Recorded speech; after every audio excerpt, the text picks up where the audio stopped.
Before we dive in, a quick note. If you want weekly tools to grow and lead your business, sign up for my free newsletter at stevepreda.com/newsletter.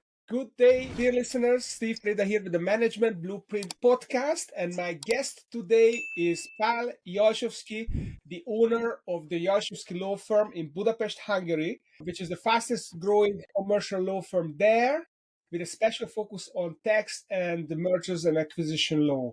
Pál, welcome to the show. Thank you. Nice to speak to you, István. Yes, we go way back with Pali, 20 years. Probably we were one of your first clients when you started the law firm in 2005, and we worked together on many M&A deals. And we met recently, and I thought that would be a great guest on our podcast, sharing your journey of how you built up this very successful market-leading law firm in Budapest. But before we go there, I'd like to ask my favorite question. What is your personal why, and how are you manifesting it in your practice, Polly? Well, to tell you honestly, I didn't have a personal why for quite a long time because if we just go back to my history, I worked for international law firms, and 20 years ago, I made a decision to separate from the international law firms and start up my own venture. But it was an incidental decision at that time, and it was not a well thought and well elaborated decision and step. I can tell you the story. The story is quite short. That I worked for Linklaters, and I was working for the legal industry for 7 years and 8 years, mainly in the tax department, and I still believe that I need some more improvement in tax. So I wanted to go to an international advisory firm. And then I started my interviews, and one of them was very positive to me, and we finalized the deal, or this early, we said that, okay, I would start working with them. So I just quit Linklaters, and I believed that I would join that firm, but there was a turning point when that firm started with a new head of a department who didn't want to increase the number of employees. And then from one day to another, they said that, oh, they are not able to offer to me a job. It was actually 20 years ago. And then from one day to another, I quit a law firm and I didn't have a new job. So it was just a decision what to do with myself. I start my own career. So it was not a very well thought and well elaborated decision to start my career. So I didn't have why at that time. So I was just going with the flow. I was giving advice. I was trying to attract clients. And it came up that I'm valuable and I was needed by the client. So I just had one more client, one more employee, one more colleague. So I broadened my spectrum. I broadened my expertise. So when I started my law firm, I didn't have any such type of a goal or specific vision. But since then, so I've been doing this firm for 20 years now. So in the meantime, such type of whys and such type of impact or answers have, in fact, elaborated in my life and in my way of thinking. And now just starting, so preparing for this discussion, I just put together all those things that I have in the back of my mind that really just maybe the idea or the drive to come to this point. And one was actually to build a law firm that on one hand is professional, but which is also out of box, which is actually reflects my own personality, which is on one hand services clients in the most highest professional manner. But on the other hand, a law firm that is creative, that is exceptional, that is unique, that is actually the corporate myself. So how I behave, how I work, how I think, how I manage my own personal life, which is not definitely the mainstream, which is a bit unique, a bit out of the box way of thinking. So on one hand, to create a law firm on my image. Yeah. The other is to build a community. Because a law firm is a bunch of people, and the most important asset of a law firm are the people. And it was so lovely to see that I started to hire people under my own methodology. I wouldn't say that I have a very good sense of creating personal relationships. And in my private life, I had some problems with that. But it turned out to be that I had quite a good sense of of feeling to select those people around me who fit together each other and who can work in a combined manner and who can cooperate efficiently and who can create a society, who can create a common workshop. And creating a set of people, just a community, became a very important part of my goal and my achievement. And then third came the market impact. So that it's not only an impact that I can create for 20, 30, and now we are 60 people, but we can create something for the society, for the community, for the country, for professional community. So that to create something which can also add something in a bigger manner, either to university students. We started our academy 3 years ago, which targets university students, providing them with practical knowledge and practical expertise, and also with the legal community, and also making a footprint, making a type of a brand and image of how to run a law firm in the modern time, in the 21st century, and how to a bit adopt a new manner in old-fashioned and very traditional industry. Yeah, yeah, no, I love it. And I mean, when we first met, it was actually an interesting story because the building where we met turned out to be located on a plot of land which was owned by my great grandfather. So that was kind of a very interesting realization.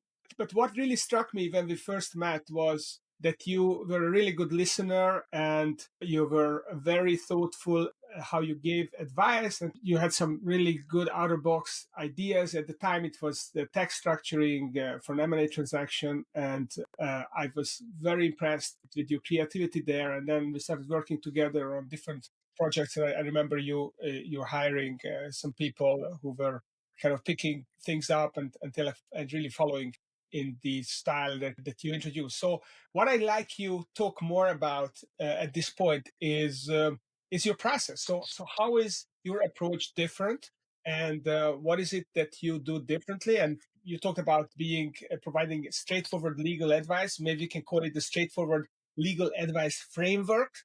So what does that framework look like, and what are the elements? So level up your business. Get my free insights every week at stevepredo.com/newsletter. So, if you speak to lawyers in many countries, and it also valid for Hungary, lawyers tend to avoid giving you a straight answer. So, in most of the cases, you receive an ambiguous answer from a lawyer telling to you that if you see from this angle, you can get to this result, from another angle, you can get another result, and then nothing is black and white, everything is gray. And I don't believe that it helps the client in any way. I'm sure that you need to give a comprehensive answer to the client, so not just saying yes or no. But I believe that when you give advice, the advice is that what the client should do. So you need to assume the responsibility of providing clear guidance to the clients that in a certain situation where he should go. And in doing so, it's not only your gut feeling or your internal belief that you will need to take into account, but also the perception of the client, because a certain advice is valid for one client, but is not valid for another client. I believe that there's an art in that. When you understand the problem of the client, you have the legal reasoning behind, you come to an understanding of what are the risks, what are the circumstances, what are the legal aspects of a certain case. And then you dare to go to the client and tell him that in your situation, I would do this, or I advise you to this, or I would advise you to do that. And this is very rarely done in the legal profession. And most of the lawyers, they believe that this is an excessive responsibility. That if you say something to the client, then you assume a bigger responsibility, as if you just describe the certain situation and leave it to the client what to do. I don't believe this is the case. Especially if you tell the client that he or she should go probably to this direction, but okay, it has this type of or this amount of risk. you do not just propose the client to take one road or one direction, but also tell him that if he just opts for this decision, that what consequences it can have, and whether those consequences they are deep, they are risky, or they are negligible. Actually, I'm not only a lawyer, but also an economist, and I have a very good mathematical background. And what I just elaborated is to giving the percentage to the client that what is the percentage of the risk or what is the percentage of the negative outcome, which is very rarely done by lawyers. Lawyers tend to say it is a significant risk or low risk. So, or medium risk. So they tend to use certain words or certain adjectives, which I hate because this really is just a type of a direction which can be given to can be open to many interpretations. I like to Okay, give so percentages. sorry to stop you. So, how would you describe the right kind of advice? What are the elements to it? This podcast we are always trying to break things down so that people can more visualize what it is and how to do it and have a clearer understanding about it. So, on one hand, you need to describe the entire situation to the client from a legal perspective. So, you cannot avoid just saying yes or no, such as saying that the final conclusion of your situation is A or B, but give a legal reasoning that in your situation, what are those legal elements that should be taken into consideration. And then the next step is that you evaluate this legal risk and this legal situation and come up to options to the client that actually you have 2 or 3 options. And then you clearly describe that what their options are. And then give a suggestion to the client that in your situation, in your personal situation, in the business situation, and in my best legal and business opinion, you are best off with this option.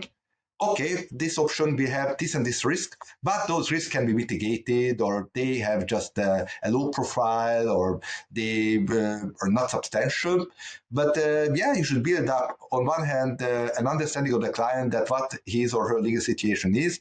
Second, what are the options, and then to go with the options and to evaluate those options and probably give a best option of what you believe the best to the client, but also give the implications of choosing that option. Yeah. So what you mentioned to me earlier was that you really want to be practical in your advice.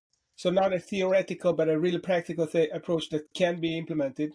Then be very specific about what to do. And then, as you described, kind of a risk-weighted approach. That okay, this is what I would do. It's 80% chance that it's going to work out. These are the risks. 20% chance that we could have complications. Sometimes you go to the doctors and they will tell you that okay, your shoulder has to be operated on because you have this tear in your shoulder, and it's an 80% chance that it's going to heal without any problem. There's a 20% chance that we might have to go in and do some adjustment, but you can still you're still going to recover. It's just going to take a little bit longer. So, is this the Yes. kind of approach that you're describing? It is in fact the approach, and the parallel with the lawyer, with the doctors is extremely well, because all profession is, from many perspectives, are very close to each other. And what I expect from my doctor is to give me a clear indication what I should do. And obviously, when I go to a doctor, I just understand the half of what he's saying to me. Because I'm not a professional, and even the best doctor can explain to me not a full extent the exact problem and its exact physical biological causes that I have at the moment. And me, as a lawyer, I should take into account this example, because probably for the clients that come to me, they have the same problem with understanding legal concepts. So Mhm. I should not start from a legal point of view or a lawyer's point of view that you know what representation warranty is, you know it exactly, you know what indemnification is, but you need to start explaining from the basics. And obviously, the client will not come to the same level of understanding the laws where you are, but you should explain to him in such a manner and in such a simple way that he comes to an understanding of what is at stake, what are the risks, and where he should go. one important factor is that what we are talking about at the moment is myself. And tell you honestly, I believe that I was a good lawyer and I could help to a lot of the clients like I helped you and I helped your colleague. But the real trick and real beauty is that to transfer this way of thinking also to my colleagues. And you can expect that I recruit colleagues from all over the country, from international law firms, from Hungarian law firms, from the university.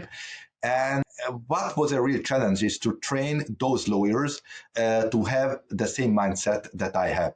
And you can expect, and this is really a very funny story, that the worst lawyers are those ones who work with international law firms and who've been with international law firms for many, many years. And they got a type of ideology of those law firms of not assuming responsibility, not to give a clear advice to the clients, and then try to limit our responsibility to the highest extent possible. And when I recruit a lawyer from international law firms, the first couple of months go on with trying to persuade him that assuming risk or giving a clear advice to the client is not bad. On the contrary, this is what the client wants. But it needs training, it needs exercises. And I've gone through many, many occasions, especially with senior lawyers who come to me with 10 or 15 years experience and who had a completely different mindset. Yeah, I love that. And there's a thought leader in professional services and who was actually a former lawyer, David Meister. And he wrote about this. He wrote the book, The Trusted Advisor. And he talks about this idea that the trusted advisor has to take risks in helping the client. And it's like a personal risk because you might tell this client something that they don't like to hear. And they might not like you in the moment for giving them this information. Of course, you have to do it in a tactful manner. But if you're not doing it, if you shy away from it, then you are doing a disservice to the client. And often these clients are powerful individuals who are not getting pushback from the people below them. They are not used to frank feedback. And there is a risk that they will not enjoy hearing that, and they will want to shoot the messenger. But if you don't do it as an advisor, then you are not giving full value to your client. So correct, and this is again a very good parallel with the doctor. So if you go to a doctor and you feel bad, what you do not expect is just neglecting your situation and telling you an unreasonable advice that, well, you will heal, there will be no problem, just make some exercise. You want to understand the whole situation, even if the situation is painful and it's negative and it has complications. So from many respects, we can learn from the doctors. So when you go to a doctor, you would like to receive transparency, a full set of information of your expected person situation. And this is exactly what you request from a lawyer. Yeah, love it. Okay, so you have your straightforward legal advice framework. So be practical in your advice, specific, and share what is the risk of different outcomes. Make a suggestion, make a proposal, take some risk when advising your client. This is very, very helpful. Now, I'd like to switch gears here and talk a little bit about how the legal profession is evolving. AI is impacting, is disrupting many professions and almost all types of knowledge work. And I wonder what you see is happening in this profession and what is going to happen. What is your vision? How AI is going to transform the legal profession? I believe there are two answers for that. The one answer is that I participated in a presentation, and the presentator started with a quote. And the quote said that the technology will transform the legal industry completely within 5 years. And this was the quotation. And he asked us that what we believe the date of this quotation was. And people started to think 2010, 2015. And no, it was 1985. So the real question is, again, that when I believe that the technology will transform the whole legal industry, and I believe it is the case, it has been ongoing for decades now. And people tend to say that the legal industry will be subject to a full technology transformation. And it did not yet happen, or did not yet happen too much. We are still working in a very old-style fashion. And especially, I sometimes I feel guilty that in many industries, technology and digitalization has already made a very big part. Not yet in the legal profession. We still have a really traditional, very old-fashioned profession. So on one hand, it may go on, and there are old-style lawyers who would like to keep up the current status quo, and they would like to maintain their current lifestyle and style of advisory. So on one hand, there is a drive to try to avoid the changes and technology development. On the other hand, I do believe, and actually this is my clear answer, that the technology will, the question within how much time and within how many years, completely transform legal industry and the life of the lawyers. And this is obviously accelerated by the arrival of artificial intelligence. And we already start using a certain part of artificial intelligence in our daily life, but I would say it has an influence of 5% of our daily life, not more than 5%. And if you just think it over, that OpenAI just came to the market and made its eruption to the market 3 years ago. And even at that time, it was told that, oh, yes, artificial intelligence will completely transform the market and all industries with a very short period of time. Well, in 3 years, it just made a 5% difference in our daily life. So I don't know how fast this development will be, but there are lots of visions how the legal industry will look like in a certain amount of time. And you can just imagine that what we are doing as lawyers, we are putting together contracts. Those contracts are made out of already existing contracts. So they have already been typed, created, put together.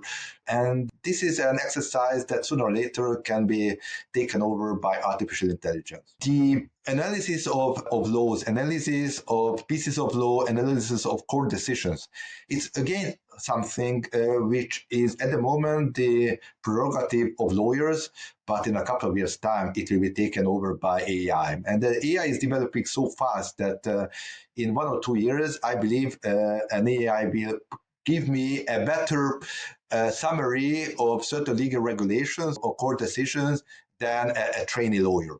The more the AI will be developed, the more sophisticated legal factual background can be given to the AI so that it can formulate its own decision.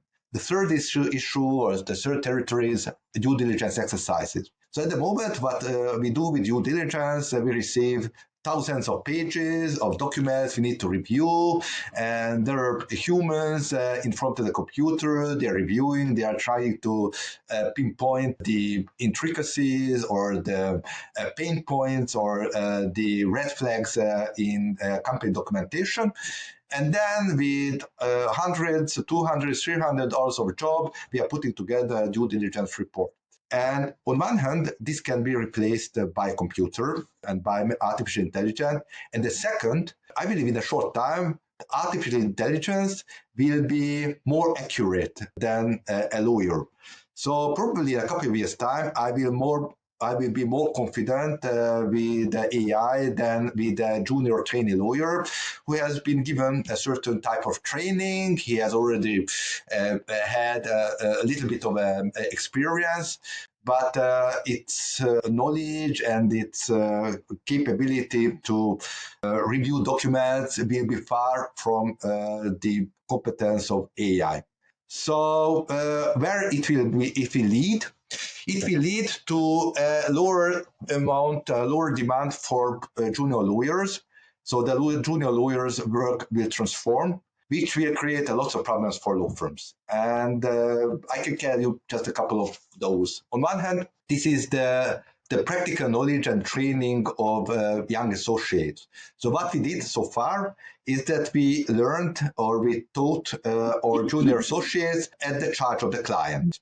So we have given them a certain job. On one hand, we could invoice it to the client. On the other hand, they were trained. So it's the best of the two worlds. And this will miss out because the clients will not pay for junior associates, they will pay for the artificial intelligence. So if I need to train my lawyers, it will be at my own cost and not at the cost of the client. So this is on one hand the problem. The other problem is also invoicing because we are invoicing hours of lawyers, and the biggest invoice is not sent out of a 1 hour discussion that I have with you, I have with a client, because you can invoice just 1 hour. You can invoice it with 200 euros, 300 euros, 1,000 euros, but it is just 1,000 euro 1 hour of work. And big bulk of the big amount of invoices were made out of big jobs, which included lots of hours of trainee junior lawyers' work. For example, due diligence or putting together memos or reviewing court files, which will no longer be there. And the real question that how we can maintain the amount of billings that we are submitting to the client each month these days. So this is just a couple of problems that will be created by AI, but I'm sure that this time will come. The big question is that when it will arrive. Yeah, that's super interesting what you're describing, and it's been since the Industrial Revolution. People were afraid of new technology destroying jobs, and it did happen. New technology was destroying jobs all the time, but at the same time, new jobs were created, which absorbed the labor force from those destroyed jobs, and it's just became a transition of the new jobs. And the question is AI qualitatively different, different types of this type of disruption than the previous disruptions were? And is it going to eradicate jobs without creating new jobs? Or it's going to create more wealth and more demand for services that maybe we can't envisage yet, that has to be provided by people, and therefore it's just going to transform our economy? When I read Mr. Harari's book on the 21st century, he opted for the first alternative so that there will be no further work and all of us will live a very happy life without the need for working and we will receive a global salary each month. Okay, there will be a small a small part of the population who will still work and who will enjoy working, but the bigger part of our society will just rest in sunshine beaches and drink cocktails and get a universal salary. I would rather predict the second option, what you described, that even with the AI, new types of jobs will be created. And more specifically, we humans, we need to exercise or to create stimulus to our brain. We do not like to be lazy and to stay at home without achievement or without goals or without objectives in our life. I would rather predict a world when we will still have jobs and we'll still work depending on what part of the world you're living, 7 hours, 8 hours, or even up to 11 or 12 hours per day. But the professions or the jobs will be different and we will need a different type of contribution to the circle of the world.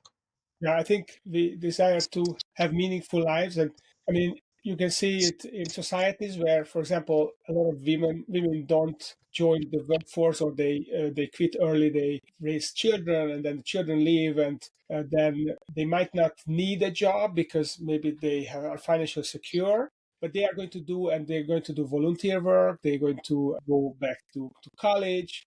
They are going to spend time with their grandchildren, because people are always searching for meaning, and it's the human condition. I think that's how we evolve. So our time is up. Thank you for this conversation, Polly. This was the most enlightening. So if our listeners who are predominantly in the United States, but some are in Europe, if they would like to learn more and connect with you and perhaps seek you out, where should they go, and where can they find you? On one hand, thank you very much for this conversation. I enjoyed it thoroughly. First, I encourage you to come to our website. Is www.jalsovszky, it's JALSOVSZKY.com. So you're invited to come to our website, but we also have a Facebook account. We also have an account on Instagram, and we have some special thematical websites. On one hand, on asset management, on the other hand, tax authority investigations. But it is just for a deep insight, or if you want to get deeper and dive more into our activity, I will be very happy to invite you on those thematical websites. But the key where you can get some further information on our practices and activities in our general website, jalsovszky.com. So you are more than welcome. Yeah, so check out jalsovszky.com. If you're watching on YouTube, you see the spelling of Pál's surname. So just follow that, or just click on our show notes and it's going to be there and you can click through there. Polly, thanks for coming on the show and sharing your wisdom. And those of you listening, if you enjoyed the show, make sure you follow us on YouTube and stay tuned, because every week I bring an exciting entrepreneur or subject matter expert to this show. So thanks for coming and thanks for listening. That's it for this episode. Keep moving your business forward. Subscribe at stevebreda.com/newsletter.